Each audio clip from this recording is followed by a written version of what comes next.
ගොඩක් ළමයි මගෙන් අහනවා හරි මගෙන් දෙයක් මොකක්ද දන්නවද සර් මේ කට්ටිය විභාග ලඟ වෙලා හරි ඊට පස්සේ විභාග ලඟ වෙන්න ඕනේ නැහැ අර නිකන් මොකක් හරි විභාගයක් හරි එද්දි මේ හිතෙන් හරි කොහෙට හරි ගිහිල්ලා හරි පන්සලකට හරි මොකෙට හරි ගිහිල්ලා මම මේ අගෞරවයක් කරනවා කියලා නෙමෙයි කරනවා නෙමෙයි හරි පන්සලට ගිහිල්ලා ඇයි මම විභාගේ පාස් වෙන්න මට විභාගේ පාස් ගන්න පුළුවන් වෙන්න කියලා ප්‍රාර්ථනා කරන්නේ ඒ කියලා අහනවා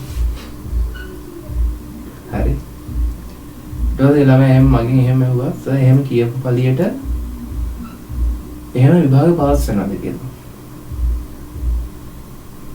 හරි මම ඊට පස්සේ ළමයාට දුන්න උත්තරය තමයි පුතේ විභාගේ ලඟ වුණාම ලංකාවේ තියෙන පන්සල් හැම එකකම ළමයි විභාගෙ මුට මුහුණ දෙන ළමයි සහ දෙමව්පියෝ ඉන්නවා.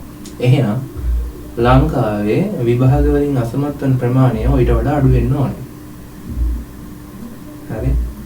මොකද හැම ළමයෙක්ම විභාග ළඟදී පන්සලකට යනවා. එතකොට සාමාන්‍යයෙන් 100ට 0.0 ගණනක් වගේ තමයි විභාගය අසමත් වෙන්නේ. එහෙම වෙන්නේ නැහැ නේද? ඒක පිළිගන්න. හරි මම කියන්නම් පොඩි දෙයක්. දැන් ඔයාලා හිතන්න මම ගන්න උදාහරණ ගොවියෙක් තව ගොවියෙක් ඉන්නවා තවත් ගොවියෙක් ඉන්නවා. ගොවියෝ දෙන්නෙක් ඉන්නවා. අපි හිතමු යාළුවෝ දෙන්නෙක් කියලා. හරි. පුතේ එක ගොවියෙක් ගඳන්න දෙක නැහැ. ප්‍රාර්ථනා කර කර ඉන්නවා මට වීහස් ගන්න ලැබෙන්න කියලා. මොකද වැඩක් කරන්නේ නැහැ. කුඹුර ළඟට ගිහිල්ලා හරි ගෙදරදී හරි ප්‍රාර්ථනා කරනවා මට වීහස් ගන්න ලැබෙන්න කියලා. හරි. කන්නා දෙකක් තියෙනවානේ අවුරුද්දට. නේද? එතකොට මාස 6යි. එයා මොකද කරන්නේ? මාස 6 අනිත් කට්ටිය කුඹුරු වැඩ පටන් ගද්දි මෙයා ප්‍රාර්ථනා කරන්න පටන් ගන්නවා. එතකොට අනිත් අය අස්වැන්න ගන්න ගමන් මෙයා ප්‍රාර්ථනා කරනවා මට අස්වැන්න ලැබෙන්න කියලා. ඒ කෙනෙක්. අනිත් කවියා එයාගේ යාළුවා කරන දේ එයා පටන් ගන්නවා. හරි කුඹුරු සීසාලා කුඹුරු මඩ කරලා ඊට පස්සේ ඉහලා ඊට පස්සේ පොහොර ගහලා තෙල් ගහලා එයා අන්තිමට ගොයන් කරලා පැහැයිගෙන ඉද්දි ගොයන් කපලා අස්සන්න ලබා ගන්න. දැන් පුතේ හිතන්න කාටද හරියටම අස්සන්න ලැබෙන්නේ? ප්‍රාර්ථනා කරපු එක්කෙනාටද නැත්නම් වැඩ කරපු කෙනාටද? වැඩ කරපු කෙනෙක් නේද? පුතේ අපිට ආශිර්වාදයක් තියනවා තමයි.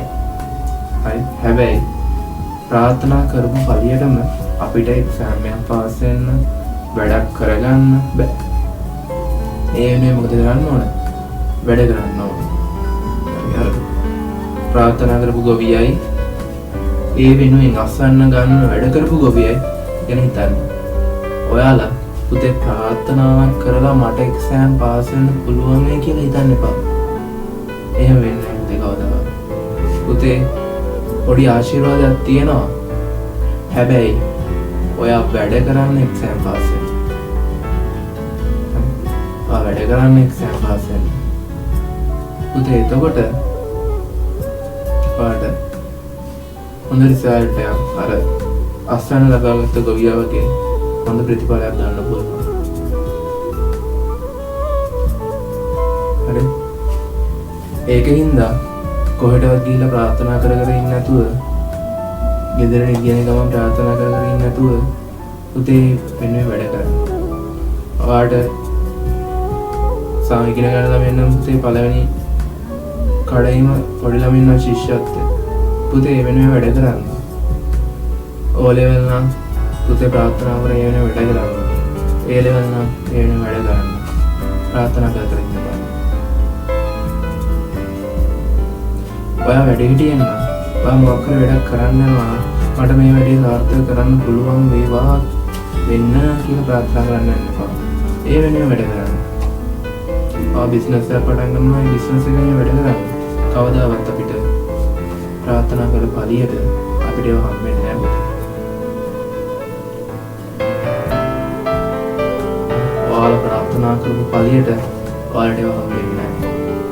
ඒ හින්දා ඔයාලා ප්‍රාර්ථනා ඉෂ්ට වෙනවා ඒ වෙනුවෙන් වැඩ කරලා. ඔය මතක තියාගන්න. ප්‍රාර්ථනා කරලා ඉෂ්ට නොවුනට ප්‍රාර්ථනා කරලා වැඩ කරලා ඉෂ්ට වෙනවා. ඒ වගේම ප්‍රාර්ථනා නොකරත් ඒ වෙනුවෙන් වැඩ කරොත් පුතේ ඒක ඉෂ්ට වෙනවා. අන්න ඒ දේ හොඳට මතක තියාගන්න. මොකද්ද?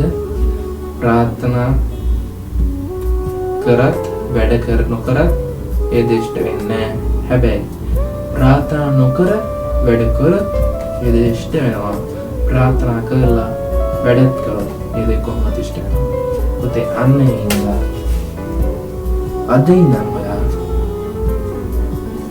ප්‍රාර්ථනා කර ඉන්න කෙනෙක් වෙන්නේ නැතුව ඒ වෙනුවෙන් වැඩ කරන කෙනෙක් වෙන්න ඔයාට සාර්ථක වෙන්න පුළුවන්.